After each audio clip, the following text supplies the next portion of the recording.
Good morning guys, it's 26th of February. Leave this site. This is site Azuk. Thank you for being part of this mining site support. So I start to travel now. It's 7:50 in the morning. Let's start the journey. I checked the car already. Oil, fuel, tires. It's a little bit worn, but let's move safely, slowly. Yes, thank you. We have the gate pass ready.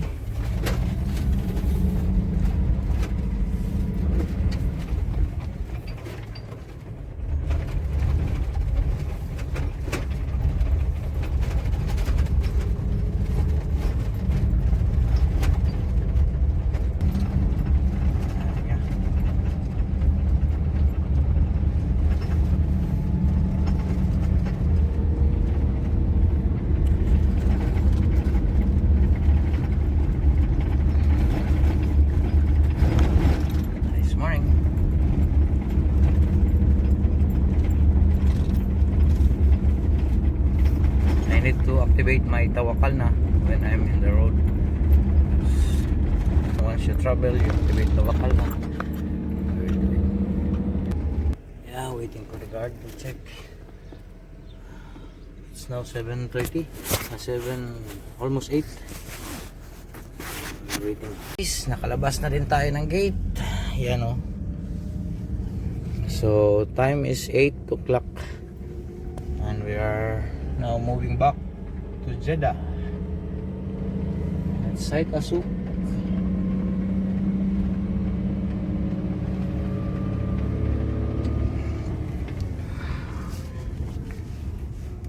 I will. Once I reach the main road, I need to put fuel. There's a detour because this area has deposit. They're gonna extract the deposit.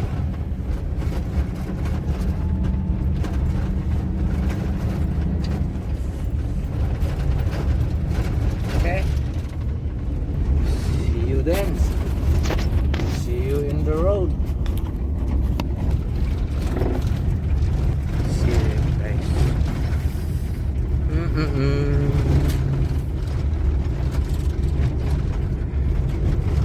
Bye side.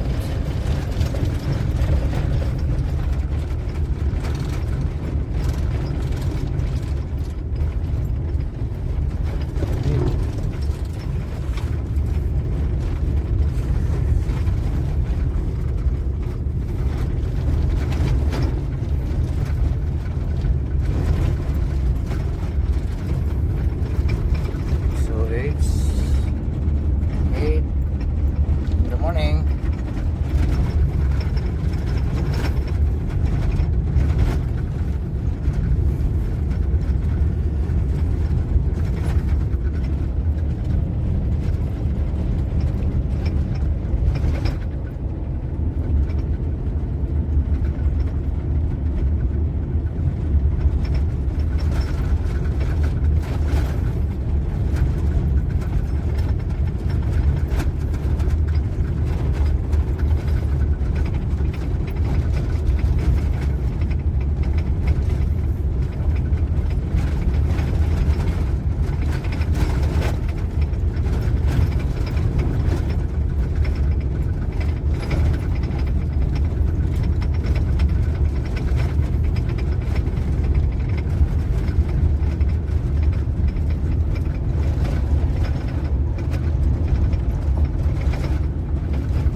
Big ham.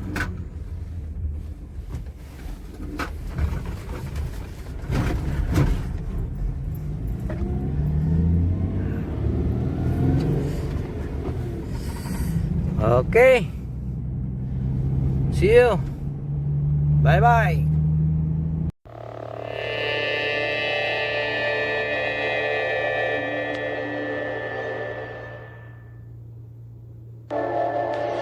People have asked me for the last 24 years, how do you develop an above average income? And the answer is, become an above average person.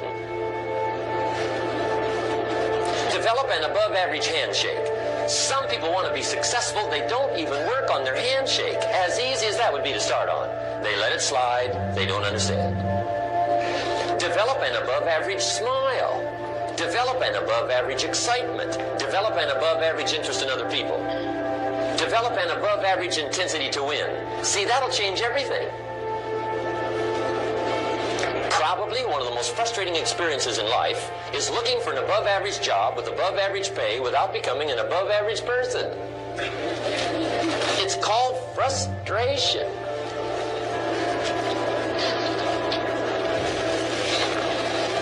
And Mr. Schoaf gave me probably the greatest clue he gave me when I first met him. He said, Jim, if you want to be wealthy and happy the rest of your life, just learn this lesson well. He said, learn to work harder on yourself than you do on your job.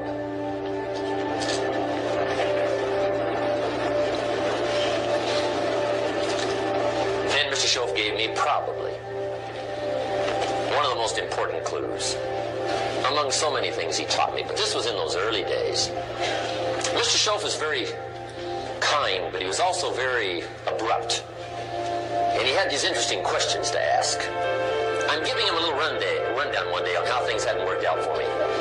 He said, Mr. Rohn, I've got the answer for you if you will listen carefully. And listen carefully I did that day and for the next 5 years.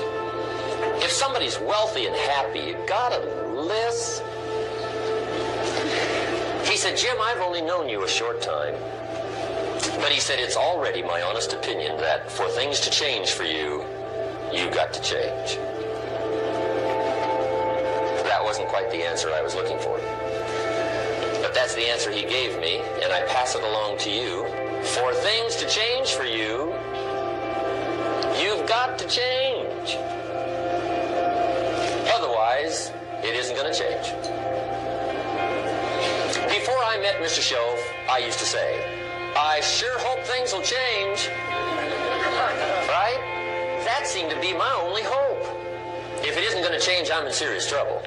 And then I discovered it isn't going to change, so I'm in serious trouble.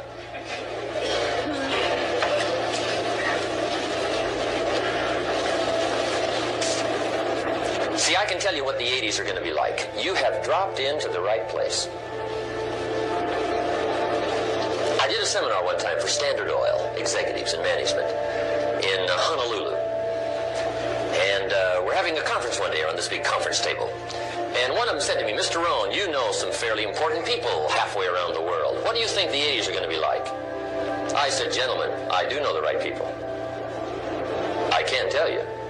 So they all listened very carefully. And I said, gentlemen, based on my wide experience, I can really honestly say to you, in my opinion, in the 80s, it's going to be about like it's always been.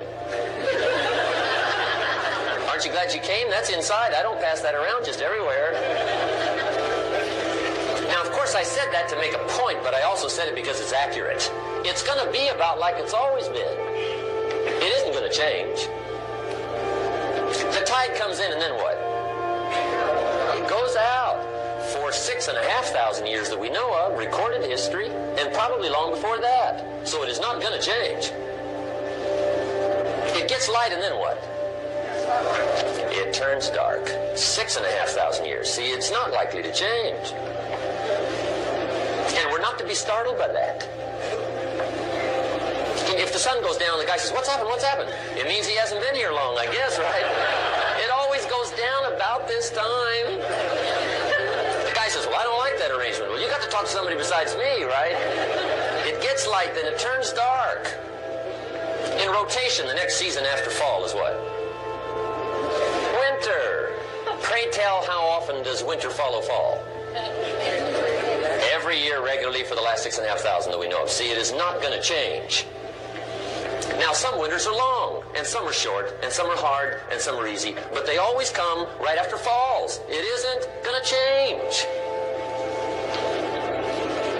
Sometimes you can figure it out, sometimes there's no way to figure it out. Sometimes it goes well, sometimes it gets in a knot. Sometimes it sails along, sometimes it gets in reverse. See, that's not going to change.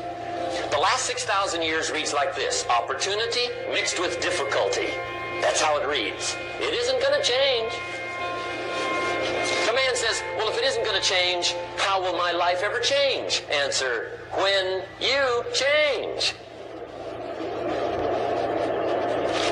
And whether I'm talking to high school kids or business executives, my message is always the same. And it goes like this: the only way it gets better for you is when you get better.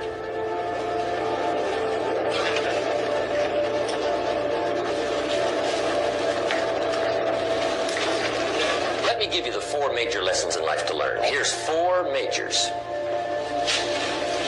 It's good to study the majors. In our weekend seminar we teach, some people don't do well because they major in minor things. You've got to be on the lookout. At the end of every week, end of every month, you've got to check, make sure you're not spending major time on minor things. We go through that whole series. Majors and minors. Now, let me give you 2 phrases before we get to the 4 majors. This will set it up and you'll see where I'm going. 2 key phrases for your notes. Here's the first one. Life and business is like the changing seasons. That's the first phrase. Life and business is like the changing seasons. One of the best ways to describe life, it's like the seasons. Frank Sinatra sings, life is like the seasons. Now here's the second phrase. Very important. You cannot change the seasons, but you can change yourself. You can't change the seasons, but you can change yourself. And see, that's how life gets better for you, not by chance, but by change. Now, here's the 4 major lessons in life to learn. I've got my first book finished, came out a couple of weeks ago. This is in it, the 4 major lessons in life to learn. Here they are. Number 1, learn how to handle the winters. That's lesson 1. They come right after falls, with regularity. Some are long, and some are short, and some are hard, and some are easy, but they keep coming. You must learn to handle the nights. They come right after days. You must learn to handle difficulty. It comes right after opportunity. You must learn to handle recessions. They always follow progressions. For the last 6,000. See, it isn't going to change. The lesson you must learn is how to handle it. And there's all kinds of winters, right? The winter when you can't figure it out. The winter when it all goes smash. The winter when it turns belly up. The winter when it won't work, when you've run out of money and you've got a broken heart. See, those are winter times. There's all kinds. Economic winters, social winters, personal winters. When your heart is smashed in 1,000 pieces and the nights are unusually long, your prayers seem to go no higher than your head. It's wintertime.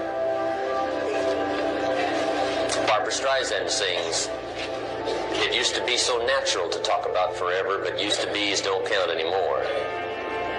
They just lay on the floor till we sweep them away. You don't sing me love songs, and you don't say you need me, and you don't bring me flowers anymore." A song of winter. But see, the disappointments come. Those are normal. That's part of life. But the question is, how do you handle it? How do you handle the coming winters and the disappointments and the downtimes? Well, you can't get rid of January by tearing it off the calendar. you can do. You can get stronger, you can get wiser, and you can get better. The winters won't change, but you can. And that's how life changes for you. See, before I understood, when it was winter, I used to wish it was summer. I didn't understand. When it was hard, I used to wish it was easy. I didn't know. And then Mr. Schoaf gave me a part of his very unique philosophy when he said, don't wish it was easier, wish you were better. See, that triggered my whole life change. Don't wish for less problems, wish for more skills. Don't wish for less challenge, wish for more wisdom. That's the key. So that's lesson 1, learn how to handle the winters. Here's lesson 2, learn how to take advantage of the spring. That's the second one. Spring is called opportunity. And spring follows winter. What a great place for it. If you were going to put it somewhere, that'd be the place to put it, right after winter. And pray tell, how often does spring follow winter? Every year with regularity, 6,000. You can almost count on it. See, opportunity always comes. Days follow nights. Isn't that terrific? Opportunity follows difficulty. But here's what you must learn to do. Underline these 2 words in that key phrase. Take advantage. Underline those 2. You must learn to take advantage of the spring. See, just because spring rolls around is no sign you're going to look good come fall. You gotta do something with it. In fact, you have to get good at one of 2 things in life. Planting in the spring or begging in the fall. Or get somebody to do it for you. See, those are about the only alternatives. Now here's what else you must do. Take advantage of the springs quickly, because there's only a few. Just a handful of springs have been handed to each of us. They don't come forever. Life is fairly brief. So you got to read every book you can get your hands on what to do with your springs while they're here. And take advantage, they soon run out. The Beatles wrote, life is so short. And for John Lennon, it was extra short. But life is brief. Elton John sings, she lived her life like a candle in the wind. It's brief. So whatever you're going to do with your life, you got to get at it. Don't just let the springs pass. Here's the 3rd major lesson in life to learn. Learn how to protect your crops all summer.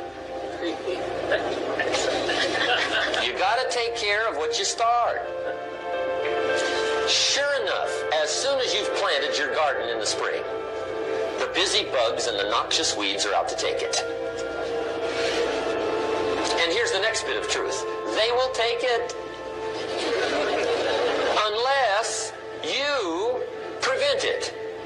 And that's the 3rd major skill to learn. You've got to learn to prevent the intruder from taking all the good you start. It's one of the challenges. Here's 2 key phrases under number 3. First one, all good will be attacked. On this planet. Maybe not the next one we get to, but on this one, all good will be attacked. Every garden will be invaded. Not to think so is naive. And here's the second phrase. All values must be defended. Political values, social values, community values, family values, marriage values, friendship values, business values. Every garden must be tended all summer. 3rd major lesson. Now here's number 4. 4th major lesson in life to learn. Learn how to reap in the fall without complaint. Learn to reap come harvest time without complaint. Take full responsibility for what happens to you. It's one of the highest forms of human maturity, accepting full responsibility. It's the day you know you've passed from childhood to adulthood, the day you accept full responsibility.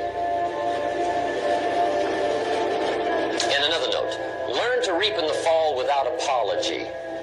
Without apology if you do well, and without complaint if you don't.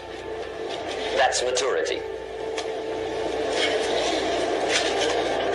I used to have that long list of reasons why I wasn't doing well. To explain. You got to explain, right? Otherwise you're going to look bad. I used to have this funny list called Reasons for Not Looking Good.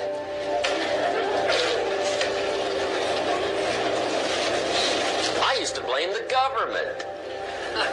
I mean, you can believe that or not. It was at the top of my list. I had a lecture second to none. The government. That was on my list. I used to blame taxes. Look what you got left after they take everything. And they expect you to do well. That was on my list there. Prices, that one's easy, right? You walk into the supermarket with $20, come out with a little half bag. So I had that on the list. I used to blame the weather. I blamed the traffic. I used to blame my car. I blamed the manufacturers. I used to blame the company. I blamed company policy. I used to blame the training program.